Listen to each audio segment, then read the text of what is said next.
배우자 없이 홀로 남겨진 노년의 삶. 한 번쯤 상상해 보셨나요? 만약 곁에 아무도 없다면 당신은 남은 생을 어떻게 채워가시겠습니까? 여기 올해 68살이 된 한 여성이 있습니다. 딸은 멀리 캐나다로 시집을 갔고 남편이 세상을 떠난 지도 벌써 6년이 흘렀지요. 지난 6년 동안 그녀는 줄곧 혼자였습니다. 챙겨주는 사람도, 마주 앉아 밥을 먹거나 명절을 함께 보낼 사람도 없었습니다. 하지만 놀랍게도 그녀는 무너지지 않았습니다. 오히려 이렇게 말합니다. 다시 누군가를 만날 생각은 꿈에도 해본 적 없어요.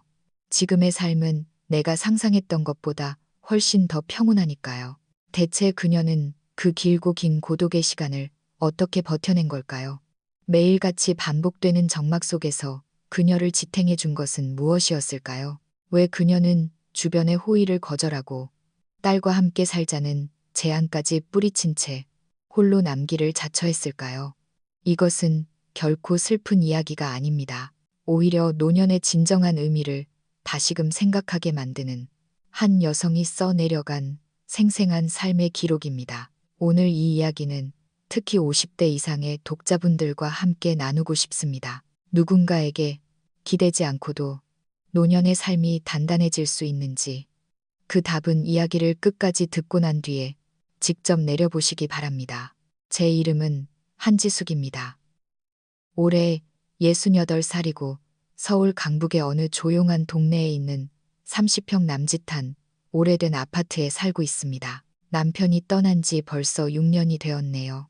이제는 혼자 지내는 일상이 제법 익숙해졌지만 문득 뒤를 돌아보면 가장 견디기 힘들었던 건 그 사람이 떠나고 맞이한 첫 번째 아침이었습니다. 그날도 평소처럼 새벽 6시 반에 눈을 떴습니다.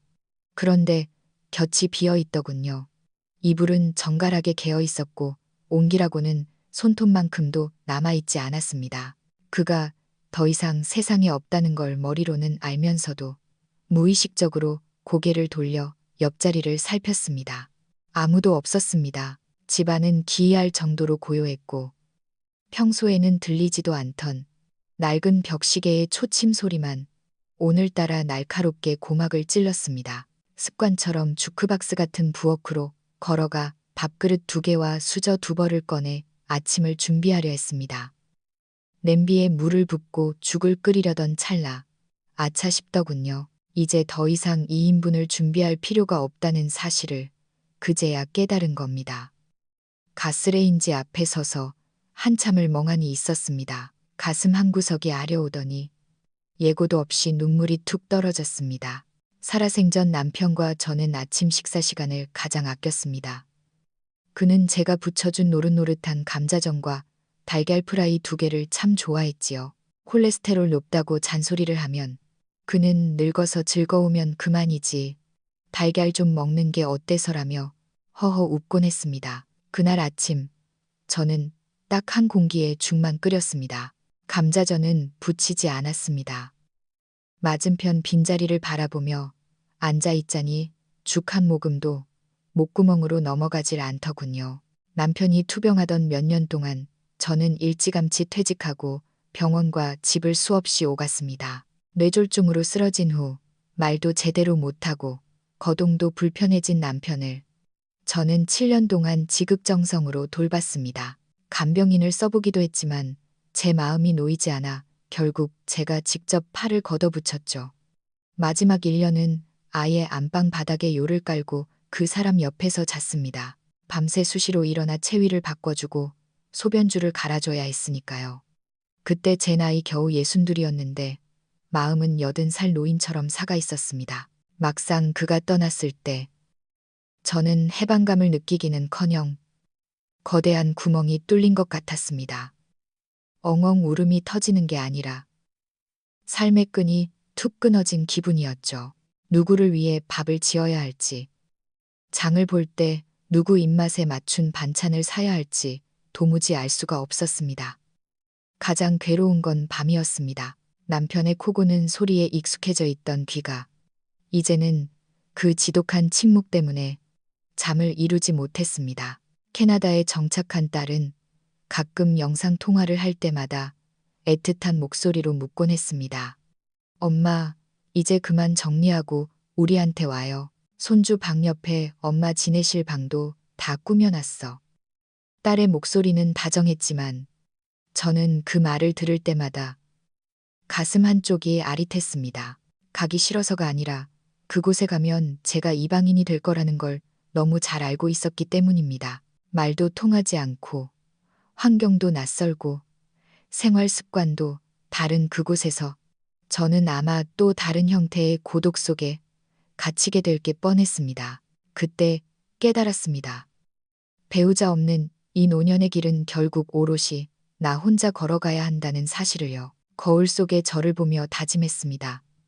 지수가 정신 차려야 해. 앞으로 남은 인생이 아무리 고달파도 품격 있게 살아야지. 그날 밤 저는 남편의 옷가지들을 하나하나 정리했습니다. 추억이 깃든 몇 가지 물건만 남기고 나머지는 모두 의류 수거함에 보냈습니다. 사진은 치우지 않았습니다.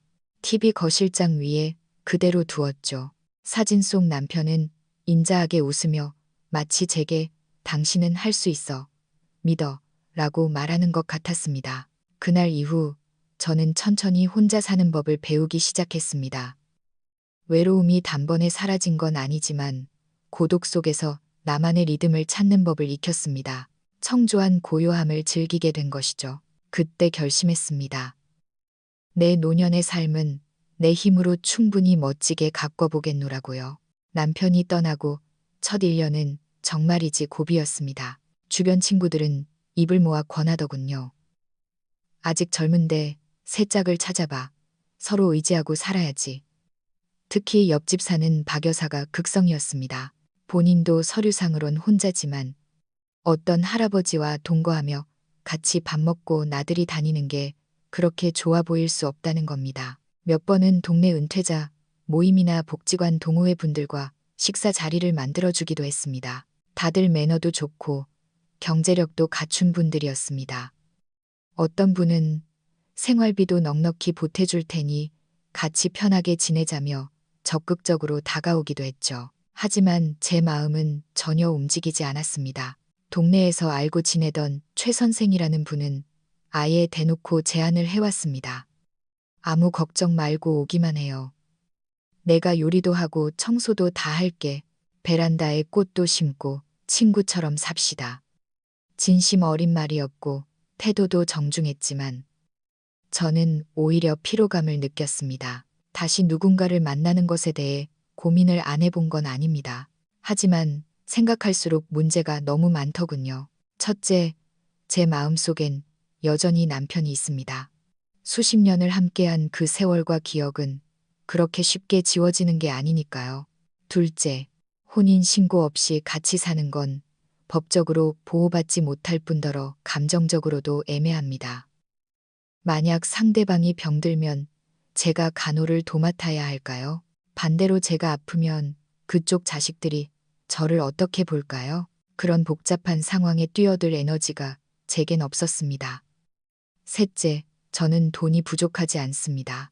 매달 나오는 공무원 연금 380만 원에 예전에 살던 작은 집을 판 돈을 합쳐두어 검소하게만 살면 죽을 때까지 충분합니다. 누구에게 기댈 필요가 없는데 굳이 집에 다른 사람을 들여 제 일상을 간섭받고 싶지 않았습니다. 넷째, 상대방의 자식들이 어떤 사람들인지 알 수가 없었습니다. 자식이 찬성한다고는 하지만 사람 일은 모르는 법이지요. 낯선 젊은이들이 제 삶에 감나라, 배나라 하는 상황을 상상만 해도 끔찍했습니다. 사람들은 저더러 고집이 세다고 했지만 저는 이게 고집이 아니라 깨어있는 것이라 생각했습니다. 모든 사람이 늙어서 다시 누군가를 만나야 행복한 건 아닙니다. 북적거리는 게 체질인 사람이 있는가 하면 저처럼 정적인 삶이 맞는 사람도 있으니까요. 저는 명백히 후자였습니다. 그래서 모든 소개를 거절했고 제 진심을 알아준 분들에게 감사하며 홀로 걷는 이 길을 선택했습니다. 혼자 사는 게 쉬운 일은 아닙니다. 하지만 삶을 제대로 가꾸는 건 누군가 곁에 있느냐의 문제가 아닙니다. 자기 자신과 얼마나 잘 지낼 수 있느냐의 문제지요. 지난 6년간 제가 실천한 3가지 비결이 있습니다. 말로 하면 간단하지만 실천하려면 연습과 인내, 그리고 변화가 필요합니다. 첫 번째는 생활 공간을 새롭게 단장하는 것입니다. 남편과 살던 30평 아파트는 아이들을 키우기 위해 빚까지 내며 마련한 보금자리였습니다. 혼자 살기엔 조금 넓고 공허했죠. 처음 몇 달은 남편의 흔적을 건드릴 엄두가 나질 않았습니다. 현관엔 그가 입던 파란 점퍼가 걸려 있었고, 욕실엔 면도기가, 식탁 위엔 그가 쓰던 머그컵이 그대로 있었습니다. 마치 그가 곧 돌아올 것만 같았죠. 그러던 어느 날 새벽, 잠이 오지 않아 무작정 옷장을 열었습니다. 그의 옷을 하나씩 개며 눈물을 뚝뚝 흘렸습니다. 미련 때문이 아니라 이제는 내 인생의 페이지를 넘겨야 한다는 걸 알았기 때문입니다. 저는 남편과 함께 쓰던 안방을 햇살이 잘 드는 서재로 바꿨습니다. 벽지를 밝은 톤으로 다시 칠하고 제가 좋아하는 원목 책장과 턴테이블, 편안한 안락의자를 들여놓았습니다. 창가에는 커다란 여인초 화분과 라디오를 두었죠. 아침에는 라디오 뉴스를 듣고 오후에는 차를 마시며 책을 읽는 이 방은 이제 제가 가장 사랑하는 공간이 되었습니다. 남편의 유품 중 일본 여행 때 샀던 작은 기념품, 환하게 웃는 증명사진, 그리고 그가 마지막으로 남긴 메모지만 따로 보관함에 담아 소중히 간직하고 있습니다. 공간을 정리하고 나니 비로소 집이 과거가 아닌 현재의 나를 위한 장소로 느껴지더군요. 두 번째는 규칙적인 생활과 활동 반경을 만드는 것입니다.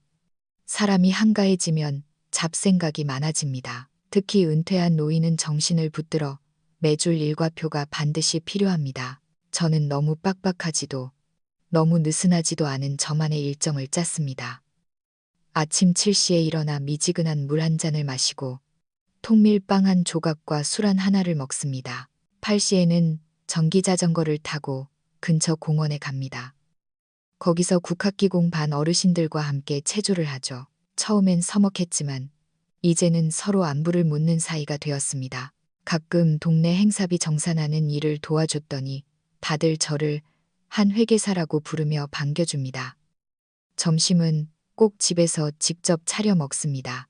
혼자여도 시금치 나물, 고등어구이, 조개 미역국 같은 이찬 일국을 갖춰 먹으려 노력합니다. 나를 대접하는 것이 곧 나를 존중하는 법이니까요.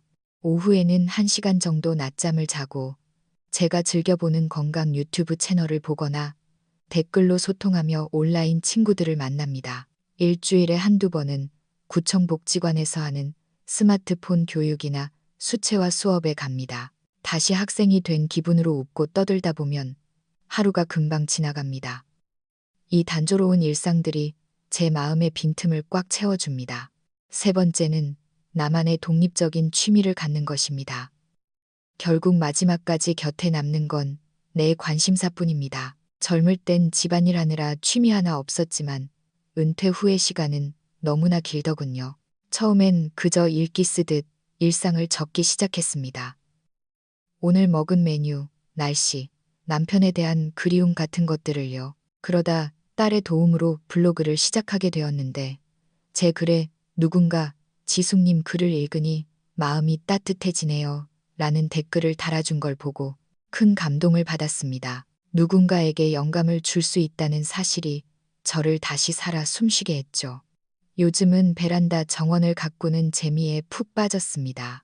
봄에는 펜지, 여름에는 부겐빌레아를 피우고 작은 테이블을 놓아 이웃을 초대해 차를 마시기도 합니다. 옆집 박 여사는 혼자 너무 극성맞게 사는 것 아니냐며 웃지만 저는 대답합니다. 혼자라서 더 정성껏 살아야죠. 내 인생 대신 살아줄 사람 없잖아요. 공간을 정리해 기억의 자리를 만들고 규칙적인 일과로 몸의 리듬을 잡고 취미로 마음의 안식처를 찾는 것. 이 3가지가 저를 살렸습니다. 고독은 처음엔 쓰디쓴 차 같지만 익숙해지면 그 안에서 은은한 단맛을 느낄 수 있습니다. 노년의 가장 큰 적은 혼자 사는 것이 아니라 자기 자신과 화해하지 못하는 것입니다. 캐나다의 딸은 제게 가장 큰 기쁨이자 걱정입니다. 그곳에서 가정을 꾸리고 잘 사는 모습을 보면 대견하지만 엄마, 언제쯤 우리한테 올 거야? 라는 물음에는 늘 가슴 한구석이 아릿해집니다. 남편이 떠나고 2년 뒤 딸이 손주를 데리고 한국에 왔을 때 제가 제일 좋아하는 보양식과 딸이 어릴 때 좋아하던 간식들을 잔뜩 준비했었죠. 북적거리는 집 안에서 딸이 제 손을 꼭 잡고 말했습니다. 엄마, 그냥 같이 가요. 거긴 의료시설도 좋고 엄마 지내기 편해. 저는 대답 대신 생선 가시를 천천히 발라 딸의 밥 위에 얹어 주었습니다. 좀 더 생각해보자 라고만 했죠. 제가 가지 않는 이유는 명확합니다. 저는 그곳의 언어도 음식도 서툽니다. 하루 종일 집에서 TV만 보며 딸의 처분만 기다리는 짐이 되고 싶지 않았습니다. 사위가 친절하긴 하지만 장모가 합가하는 게 그들만의 작은 가게에 부담이 될 거라는 현실적인 판단도 있었죠. 몇 달 후 딸이 한국 집을 팔고 돈을 가져오면 그곳에 부동산 투자를 해주겠다고 했을 때 저는 조금 서운한 마음도 들었지만 단호하게 말했습니다. 내 집은 여기다. 내 친구들, 익숙한 시장, 다니던 병원이 다 여기 있어. 돈은 내가 알아서 관리할 테니 너희는 너희 삶을 살아라. 그날 밤 저는 딸에게 편지를 썼습니다. 지수가 딸, 이름. 엄마는 너를 사랑하지 않아서 안 가는 게 아니란다. 엄마는 내 삶의 존엄을 지키고 싶어. 혼자서도 충분히 즐겁고 편안하단다. 내가 휴가 때 와서 엄마가 해주는 요리 먹고 가면 그걸로 충분해. 그게 우리 둘 다 지치지 않는 방법이야. 딸은 제 편지를 읽고 답장을 보냈습니다. 엄마, 이제 이해했어요. 엄마가 그렇게 소신 있게 사시니까 저도 마음이 놓여요. 아이들이 효도하는 건 복이지만 의무는 아닙니다. 그들도 그들만의 삶의 궤도가 있고 우리에겐 우리의 궤도가 있습니다. 아이들에게 기대어 살기보다 지금부터 혼자서도 잘 사는 연습을 하는 것. 그것이 진정한 의미에서 자식의 짐을 덜어주는 길이라 저는 믿습니다. 사람들이 묻습니다. 정말 하나도 안 외로우세요? 그럼 저는 웃으며 답하죠. 어떻게 안 외롭겠어요? 외로움은 당연한 거죠. 하지만 두려워하진 않아요. 누군가 곁에 있다고 해서 외롭지 않은 건 아닙니다. 노년의 고독은 병이 아니라 자연스러운 상태입니다. 밤에 바람 소리만 들어도 가슴이 철렁하고 자다가 아파도 누가 몰라줄까 겁이 났던 시절도 있었습니다. 식탁 맞은편 빈 의자에 대고 말을 걸다가 쓴웃음을 짓기도 했죠. 하지만 이제는 나 자신을 달래는 법을 압니다. 날씨가 좋은 날엔 일찍 일어나 베란다에서 햇살을 받으며 커피를 마십니다. 이 정도면 꽤 괜찮은 인생이야 라고 스스로에게 말해주죠. 누구의 눈치도 볼 필요 없는 이 자유는 젊은 시절 가족을 위해 헌신하며 살 때는 누려보지 못한 선물입니다. 제 글을 읽고 힘을 얻었다는 독자의 댓글 한 줄에 나 아직 쓸모 있구나 라며 뿌듯해하기도 합니다. 저는 제 통장과 건강보험 카드, 비상 연락망을 꼼꼼히 챙겨둡니다. 자식을 못 믿어서가 아니라 내 품위를 스스로 지키기 위해서입니다. 돈을 손에 쥐고 있는 건 방어벽이 아니라 노년의 자존심입니다. 남편은 떠났고 저는 누구에게도 의지하지 않은 채 나만의 길을 가고 있습니다. 제가 저를 잘 돌봐야 딸도 마음 놓고 제 인생을 살 수 있으니까요. 젊을 때는 자식을 위해, 가정을 위해 살았습니다. 이제 이 나이가 되었으니 오직 저 자신을 위해 살고 싶습니다. 비록 혼자라 해도 정성껏 밥을 짓고 천천히 산책하고 공원의 햇살을 만끽하며 이 세상에 내가 다녀갔다는 작은 흔적들을 남기고 싶습니다. 혼자 맞는 노년은 분명 외롭고 때로는 고단할 것입니다. 하지만 스스로 결정하고 스스로 마주할 용기만 있다면 그 세상은 생각보다 무섭지 않습니다.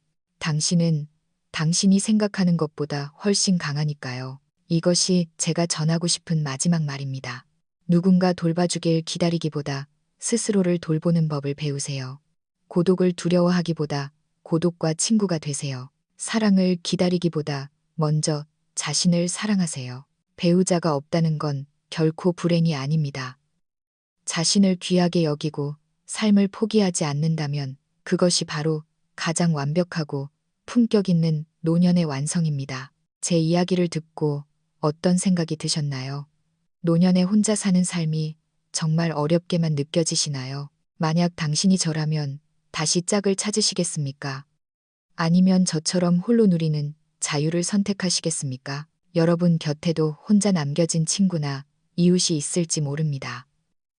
겉으로는 외로워 보여도 속으로는 그 누구보다 단단한 삶을 꾸려가고 있을지도 모르죠. 여러분의 생각과 계획 혹은 경험담을 댓글로 들려주세요. 여러분의 이야기가 또 다른 누군가에게는 큰 용기와 희망이 될 수 있습니다. 노년의 존엄과 기쁨을 스스로 가꾸어가는 모든 분들을 응원합니다. 혼자여도 충분히 찬란한 당신의 내일을 위해 오늘 제 이야기가 작은 빛이 되었기를 바랍니다. 감사합니다. 다음에 또 따뜻한 이야기로 찾아뵙겠습니다. 제가 더 도와드릴 일이 있을까요? 이 이야기를 바탕으로 특정 부분을 더 확장하거나 다른 관점의 수필을 작성해 드릴 수도 있습니다.